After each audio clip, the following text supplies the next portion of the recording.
ಇವತ್ತು ನಾವು ಕಾಂತಾರ ಮೂವಿ ನೋಡೋಣ ಅಂತ ಹೋಗ್ತಾ ಇದ್ದೀವಿ. ಹೋಗ್ತಾ ದಾರಿಲಿ ಸರ್ರಿ ಅದ್ರ ಮಳೆ. ಈ ಪಕ್ಕದಲ್ಲಿ ನೋಡಿದ್ರೆ ಏನೂ ಇಲ್ಲ ಸೇಫ್ಟಿಗೆ. ಆಟೋದವ್ರು ಕೇಳಿದ್ರೆ ಮೇಡಮ್ 1 ಅವರ್ ಊಟಕ್ಕೆ ಹೋಗಿದೆ, ಸೊ ಎಲ್ಲ ಯಾರೋ ಕಿತ್ಕೊಂಡು ಹೋಗ್ಬಿಟ್ಟಿದ್ದಾರೆ ಅಂತ ಹೇಳಿದ್ರು. ಹೇಳಿದ್ನ ನಂಬೇಕಲ್ವಾ ನಾವು, ಅಷ್ಟೇ ಇನ್ನೇನು ಮಾತಾಡೋಕ್ಕಾಗಲ್ಲ. ಸರಿ ಅಂತ ಅಂದ್ಬಿಟ್ಟು ಕರ್ಕೊಂಬಂದುಬಿಟ್ರು. ಬಟ್ ನನಗಂತೂ ನಿಜವಾಗ್ಲೂ ಒಂದು ಸೈಡ್ ಫುಲ್ ನೆನ್ಬಿಟ್ಟಿದೆ. ಯಾಕಂದರೆ ನಾನು ಕುಂತಿರೋ ಸೈಡೇ ಜಾಸ್ತಿ ಮಳೆ ನೀರು ಬಂದಿದ್ದು.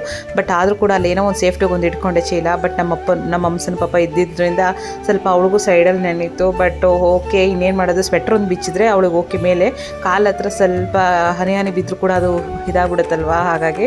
ಬಟ್ ಲಾಸ್ಟಿಗೆ ಅವಳು ನಾವು ಏನು ಮಾಡಿಬಿಟ್ಟೆ, ಐಡಿಯಾ ಮಾಡಿ ಬ್ಯಾಕ್ ಸೈಡ್ ಡಿಕ್ಕಿ ಕುಡಿಸ್ಬಿಟ್ಟೆ ಆಟೋದಲ್ಲಿ. ಸೊ ಅವಳು ಆಟೋದೊಳಗೆ ಹೋಗಿ ಡಿಕ್ಕಿಲಿ ಕೂತ್ಕೊಂಡ್ಬಿಟ್ಲು. ಸೊ ನಾನಂತೂ ಸಿಕ್ಕಾಪಟ್ಟೆ ನೆಂದುಬಿಟ್ಟಿದ್ದೆ. ಸ್ವೆಟ್ರ್ ಹಾಕೊಂಡಿದ್ರಿಂದಾಗಿ ಸ್ವಲ್ಪ ನನಗೆ ಟೀ ಶರ್ಟ್ಗೆ ಅಷ್ಟು ಎಫೆಕ್ಟ್ ಆಗಲಿಲ್ಲ.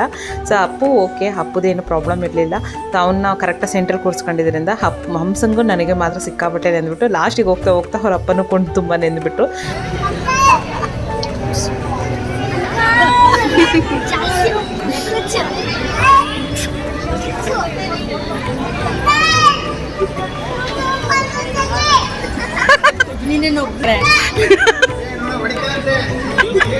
ಇರೋರಿಗೆ ಡೋರ್ ಓಪನ್ ಮಾಡಿ ಅಂತ ಹೇಳ್ತಿದ್ದ. ಅವ್ರು ಓಪನ್ ಮಾಡಲ್ಲ ಅಂತಂದರೆ ನಾನು ನಿಮಗೆ ಹೊಡಿತೀನಿ ಅಂತ ಅಂದ್ಬಿಟ್ಟು ಎಲ್ಲ ಹೇಳ್ತಿದ್ದ. ಅವ್ರಿಗೆ ಒಂಥರ ಕಾಮಿಡಿ ಆಗಿತ್ತು ನಾಟ ಆಡ್ಸೋದು. ಸೊ ಹಾಗಾಗಿ ಆಮೇಲೆ ಬಿಟ್ಟಿದ ತಕ್ಷಣ ಫಸ್ಟು ನೀನು ಹೋಗ್ಬಾ ಅಂತ ಕಳಿಸಿದ್ರು.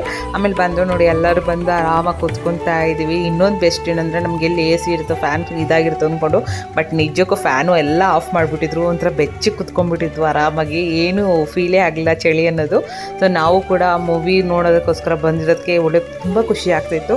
ಮೂವಿನಲ್ಲಂತೂ ಎಲ್ಲ ಫುಲ್ ಮುಂಚಿನಲ್ಲೇ ಸ್ನ್ಯಾಕ್ಸ್ಗೂ ಅದು ಇದು ಅಂತೆಲ್ಲ ಎತ್ಕೊಂಡು ಬಂದುಬಿಟ್ಟಿದ್ದಾರೆ. ಸೊ ಬಂದಿದ್ದ ತಕ್ಷಣ ನಾವು ಹೋಗಿದ್ದು ನೈಟ್ ಶೋ. ಸೊ ಅಂದರೆ ಆಲ್ಮೋಸ್ಟ್ ನಮಗೆ 7 o'clock ಶೋ ಇತ್ತು. ಬಟ್ ಆದರೆ 7:30 ಶೋ ಇದು ಸ್ಟಾರ್ಟ್ ಆಗಿದ್ದು. ಸೊ ನಂಗೆ ನಿಜ ಹೇಳಬೇಕಂದ್ರೆ ಮೂವಿ ಮಾತ್ರ ಸೂಪರಾಗಿತ್ತು. ಏನು ಹೇಳೋ ಹಾಗೆ ಇಲ್ಲ, ಅಷ್ಟು ಚೆನ್ನಾಗಿದೆ. ನಿಜಕ್ಕೂ ನನಗೆ ಈಗಲೂ ಕೂಡ ಸ್ಟೋರಿ ಅಷ್ಟು ಚೆನ್ನಾಗಿ ನೆನಪಿಲ್ಲ. ಯಾಕೆ ಅಂತಂದರೆ ಮೂವಿನ ಇನ್ನೂ 1-2 ಸಲ ನೋಡಬೇಕು, ಅಷ್ಟು ಚೆನ್ನಾಗಿದೆ ಮೂವಿ ಮಾತ್ರ. ರಿಯಲಿ ಸೂಪರಾಗಿದೆ ಮೂವಿ. ಬೇಕಾದ್ರೆ ಹೋಗಿ ಬನ್ನಿ, ಆದರೆ ಫ್ಯಾಮಿಲಿ ಆರಾಮಾಗಿ ಕುತ್ಕೊಂಡು ನೋಡ್ಬೋದು, ಅಷ್ಟು ಹೇಳ್ಬೋದು ನಾನು. ಸೊ ಮತ್ತೆ ಇವಾಗ ಆಟೋ ಬುಕ್ ಮಾಡಿದ್ವಿ. ಕ್ಯಾಬ್ ಆಗಲ್ವಲ್ಲ, ವಾಮಿಟಿಂಗ್ ಅಲ್ಲ ಅಂತ ಅಂದ್ಬಿಟ್ಟು ನಾವು ಮತ್ತೆ ಆಟೋ ಬುಕ್ ಮಾಡೋದು. ಸೊ ಆಟೋದಲ್ಲಿ ಮತ್ತೆ ಬುಕ್ ಮಾಡಿದ್ರೆ ಸೇಮ್ ಅದೇ ಥರ ಆಟೋನೇ ಬಂತು. ಮಳೆ ಇನ್ನೂ ಬಿಟ್ಟೇ ಇಲ್ಲ. ಏನು ಮಾಡೋದು, ಈ ಕ್ಯಾಬ್ ಬುಕ್ ಮಾಡಿದ್ರೆ ನಮ್ಮ ಹಂಸಂಗೆ ವಾಮಿಟಿಂಗ್ ಆಗ್ಬಿಡುತ್ತೆ. ಮತ್ತು ಅದು ಅಲ್ಲದೆ ಥಿಯೇಟ್ರಲ್ಲಿ ಕುತ್ಕೊಂಡು ಬಿರಿ ತಿಂದಿರ್ತೀವಿ ಮೂವಿ ನೋಡ್ಕೊತ. ಮತ್ತೆ ಎಲ್ಲಿ ವಾಮಿಟಿಂಗ್ ಮಾಡಿಬಿಡ್ತಾಳೋ ಮತ್ತೆ ಅಂತ ಅಂದ್ಬಿಟ್ಟು ನಾವೇನು ಮಾಡೋದು, ಸರಿ ಓಕೆ ಮನೆಗೆ ಹೇಗಿರೋ ಹೋಗ್ತಿದ್ವಿ, ನೆಂದರೆ ನೋಡೋಣ ಅಂತಂದು. ಬಟ್ ಅಷ್ಟೊತ್ತಿಗೆ ಸ್ವಲ್ಪ ಲೈಟಾಗಿ ಕಮ್ಮಿ ಆಗ್ತಾ ಬಂತು. ಹಾಗಾಗಿ ನಾನೇನು ಮಾಡಿದೆ, ಹಂಸನ ಸೆಂಟ್ರಲ್ಲಿ ಕೂರಿಸ್ಕೊಂಡು ಆ ಕಡೆ ಈ ಕಡೆ ಸೈಡಿಂದ ನಾನು ನನ್ನ ಹಸ್ಬೆಂಡ್ ಕೂತ್ಕೊಂಡು.